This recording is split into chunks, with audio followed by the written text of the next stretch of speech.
আসসালামু আলাইকুম গাইস। আজকে একটি ঘটনা শোনাবো।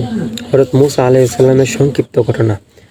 সকলেই মনোযোগ দিয়ে ভিডিওটা দেখেন আর বেশি বেশি শেয়ার করে দেন।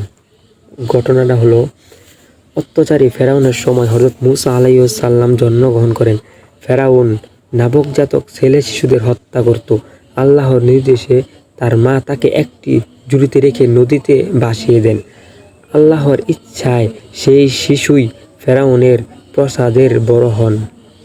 বড় হওয়ার পর আল্লাহ তাকে নবুয়ত দান করেন এবং ফেরাউনকে হত্যার পথে আহ্বান করার দায়িত্ব দেন।